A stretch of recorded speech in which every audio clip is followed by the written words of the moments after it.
Baik. Nah, ini bagus ini. Bagus. Ustadz, sering saya lihat di Al-Qadar setelah sholat tidak salaman lagi dan salamannya diganti sebelum sholat. Ah, bagus. Ya, ya. Terima kasih. Ini saya diingatkan. Jadi begini, setelah sholat dulu di Al-Qadar ini setelah sholat langsung salaman. Ya itu saya stop, jangan. Karena setelah sholat itu Nabi SAW menyatakan duburokulus sholatin, siapa yang baca ayat kursi duburokulus sholatin, membaca ayat kursi setelah sholat belum berbuat apa-apa, kemudian baca subhanallah, alhamdulillah, Allah akbar, juga duburokulus sholatin, setiap selesai sholat belum kemana-mana, maka tidak usah salaman dulu. Salamannya sesudah wirid, setelah amin amin itu loh, baru salaman. Tapi karena COVID, COVID kan mencegah salaman, oke. Akhirnya tidak ada salaman. Sudah ya segitu, tapi kan mohon maaf ya, toh itu tidak dalam sholat kok. Itu di luar sholat kok. Jadi tidak bisa disebut bid'ah kok. Orang salaman kok bid'ah. Tapi memang ada yang membid'ahkan, memang ada. Tapi menurut saya tidak. Cuma masalahnya adalah jangan langsung setelah sholat. Tapi sesudah zikir. Nah, sesudah zikir itu kan ya kadang-kadang ada yang sudah pergi duluan. Maka saya setuju. Saya rekomendasi salaman sebelum sholat. Wes gak ono bid'ah gung sholat kok. Belum sholat kok. Gung dimulai. Tinju itu gak apa-apa. Tapi ya ya apa-apa sih. Tapi artinya tidak membatalkan sholat gitu. Umpama mau sholat kok tinju sih kan. Ya tidak bid'ah tapi ya jelas tidak baik. Tapi maksud saya untuk ya mubalaghah bahwa kok salaman dianggap bid'ah itu loh. Wong ini belum kok, belum memulai. Maka usolli juga boleh, ilahi anta maksudi juga boleh, wong belum sholat. Target nih mana, misuh-misuh loh, jane ya gak apa-apa. Artinya bukan gak apa-apa, hukum tapi tidak membatalkan sholat, tidak terkait dengan sholat gitu loh. Jadi sekali lagi saya rekom kalau penjenengan akan sholat, bagusnya salaman dulu. Supaya nanti setelah sholat itu tidak usah salaman lagi gitu. Mengapa begitu? Ya karena bagaimanapun kita ini kan saudara semuanya. Kan banyak yang tahu tapi tidak kenal. Ya, Mbok ya agak lebih akrab gitu. Bahkan dulu saya adakan yang belum kita ketahui namanya, menyebut namanya supaya yang lain tahu. Tapi ya tidak mudah ya, orang sekian banyak datangnya tidak selalu. Tapi setidaknya gini lah, saya ingin memperakrab persaudaraan kita. Bagaimana supaya kita ini ya syukur kalau nanti sempat omong-omongan, sempat tanya nama, bagus lagi. Tapi kalau tidak minimal akrab dalam arti fisikal, salaman. Itu bagus sih. Salaman sebelum sholat bagus. Ya ini juga masih. Ustaz, bagaimana hukumnya sholat bersajadah itu lebih utama dari dengan tidak bersajadah? Ya, memang sepele tapi jenis wong takok ini. Sholat pakai sajadah lebih afdol atau tidak pakai sajadah lebih afdol? Yang penting ojo pakai kletong nih. ini gini, zaman Nabi memang Allahumma sholli ala Muhammad belum ada sajadah. Nabi ya pakai lemek biasa tikar atau anyaman daun kurma. Ya begitu memang.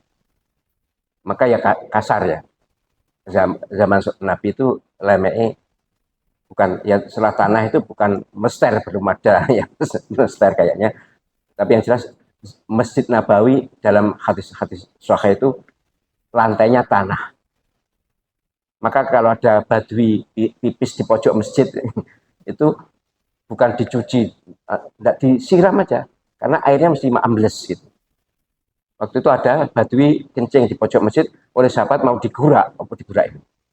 Diusir. Nabi, oh jangan diusir, kok malah kacar kabeh.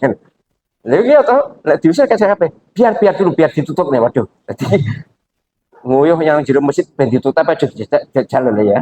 Jangan dicoba loh. Lain halamannya apa? Lantainya masjid lain. Saiki kon nguyuh yang kene so sak masjid ini.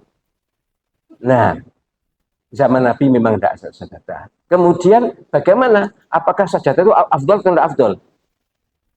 Umar bin Abdul Aziz merasa tidak pantas memakai sajadah. Zaman Umar bin Abdul Aziz sudah ada permadani, tapi beliau tidak pernah mau dikasih permadani. Sholat di tanah. Wajah saya kurang hina kalau untuk menghadap Allah masih nempel tanah. Gitu. Kalau pantas menempel tai, tapi kan gak oleh.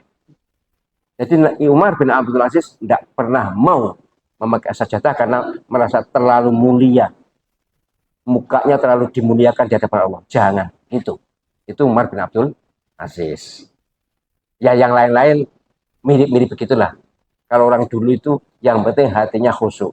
Nek saiki yang penting lemeknya api kan gitu kan? Ya, tergantung ya. Ayah saya, ayah saya itu kalau pakai sajadah itu kakinya, mukanya tidak. Jadi separuh itu kaki dipakai. Yang pakai sajadah. Kalau ada sajadah itu dilempit, yang depan dilempit. Saya tanya, kenapa Pak? Kok dilempit? Saya ingin muka saya nempel lantai, bukan nempel lemek. Itu pendapat juga itu. Terus ada juga yang ini sajadah kecil-kecil itu kan, saya ini sajadah modelnya kayak kecil, tinggi rai tok atau di rai, di wajah, kakinya tidak. Ya tidak apa-apa. Jadi semuanya baik-baik saja, yang penting sholatnya khusyuk. Masa lemeke wapi nek salate belayang ya gak tepak. Apa meneh gak lemekan belayang pisan wis gak tepak blas iki. Jadi untuk ini yang penting iso noto hati. Pakai sajadah bagus, yang penting niatnya bismillah untuk menjaga kehormatan orang yang sedang sholat. Bukan diri saya, tapi ini orang yang sedang sholat. Kemudian kalau tidak pakai sajadah, misalnya tidak punya misalnya, ya wes tidak pakai sajadah tidak apa-apa. Jadi monggo mawon sesuai dengan kebiasaan dan kesenangan penjenengan. Yang penting insya Allah hati bahwa sholat ini lillahi ta'ala. Pun niku waduh ini Ustaz, ada seorang penceramah terkenal mengatakan bahwa dunia itu harus didulukan daripada akhirat. Apa benar? Ini Ustadz, saya tahu orangnya. Ustadz yang cenderung lebih dunia. Orientasinya kekayaan. Ustadz yang mendakwakan sedekah itu. Ya baik, sedekah bagus. Cari harta baik, tapi pendapat begini ini tidak benar. Katanya, Rabbana atina fid dunya hasanah wa fil akhirati hasanah, kan didulukan dunianya. Maka kita harus cari dunia dulu, baru nanti akhirat. Kalau ada uang itu salami kok. Allah SWT menyatakan walal akhiratu khairul laka minal ula wabdaghi fima atakallahu darul akhirata wala tansa nasibaka minad dunya. Dan banyak lagi.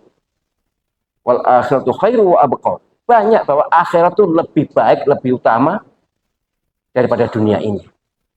Bahwa dunia didulukan dalam doa itu iyalah. Itu salah satu realitas kehidupan kita, memang dunia dulu baru akhirat. Tapi kalau utama mana? Ya kita ini umat Islam prioritas dua-duanya, tapi prioritas kok dua-duanya. Ya tentu prioritas akhirat, tapi walatan sanasibaka minad dunya. Jangan lupa urusan dunia. Jangan lupa itu prioritas yang betul. Sampean misalnya pergi ke Jakarta. Ojo lali lho jajane, ojo lali kan nek gak lali kan berarti kan. Walatan saya itu Allah SWT menyatakan begitu. Jadi sekali lagi ungkapan seperti ini tentu ungkapan yang menjadi masalah. Orang Islam ini dianjurkan apa? Akhir saja masih banyak yang milih dunia, apalagi dianjurkan dunia, lebih parah. Gitu gitu. Nanti soal pertanyaan nanti KSS saja. Hampir seluruhnya saya lepas untuk pertanyaan biar karuan ini tentang selesai. Walaupun masih banyak. Ustaz, ada seorang penceramah. Wah, ini Enek penceramah ini ya aku sing ngerti. Mbok takokne sing ceramah kono lho. Ada seorang penceramah mengatakan bahwa dunia ini sudah disetting oleh Allah SWT. Jadi kita tinggal jalani. Bagaimana? Wah, Gusti Allah jauh lebih pintar dibanding manusia ya. Iya disetting, tapi Allah SWT punya sunnatullah. Sunnatullah itu hukum kausal, sebab akibat. Nek geleng, nek dugal, ya rokok, nek taat. Nah itu yang dugal itu juga setting. Begini, berulang kali saya sampaikan. Fa'alhamaha fujuraha wa taqwaha. Qad aflaha man zakkaha wa qad khaba man dassaha.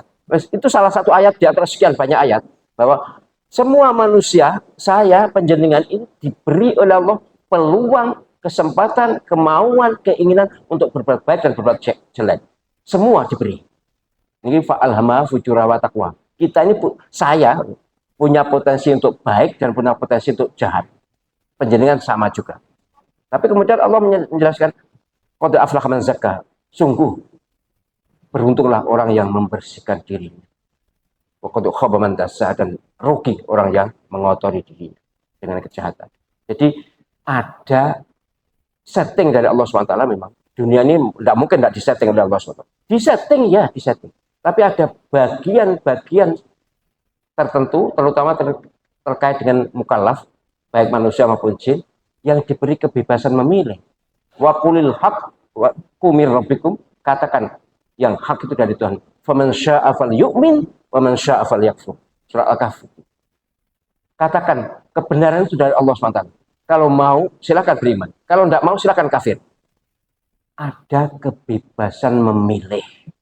Penjenengan kan juga bisa atau milih iki enak atau tidak enak, itu boleh tidak boleh, kan semua bisa. Nah, yang dihukum oleh Allah SWT itu adalah kebebasan memilih ini dimanfaatkan untuk kejelekan. Itu dihukum. Diberi pahala untuk kebaikan. Itu. Jadi kalau kita bicara soal hurriyah, kebebasan atau kemerdekaan, maka memang manusia ada hak otonomi. Allah SWT punya hak otoritas, hak kuasa penuh. Tapi dalam kuasa penuh Allah SWT itu loh, diberikan kebebasan, diberi otonomi kepada manusia untuk berbuat baik atau berbuat buruk, terserah. Dan itu yang akan dihisab, itu yang akan diperhitungkan, itu yang akan diminta pertanggungjawabannya. Gitu loh. Ini tidak ditewarisnya dewa banget dan komet mesti ya. Komet soalnya memang itu ilmu hakikat lebih jauh terkait dengan ilahiyat, ketuhanan, kemahasaan Allah SWT, kemahakuasaan Allah SWT. Dan kita yang terpenting nyatanya nek enek sego penyenan ya iso milih dipangan apa gak. Yes, mirip itu aja. Nek gak dipangan ya luwe, nek dipangan ya wareg, gitu aja. Mirip itu. Semua yang kita lakukan mirip. Di depan kita ada nasi atau enek taek itu. Ya enek ada nasi, enek taek, pilih nanti. Mangan nasi kan? Nek milih taek ya ya mirip itu. Penyenan punya hak memilih dan punya kekuatan untuk melaksanakan pilihan itu. Jadi namanya apa? Otoritas. Bukan otonomi dari Allah SWT adalah berupa otonomi, memilih melalui akal, kemudian melaksanakan melalui jawari, melalui anggota indera.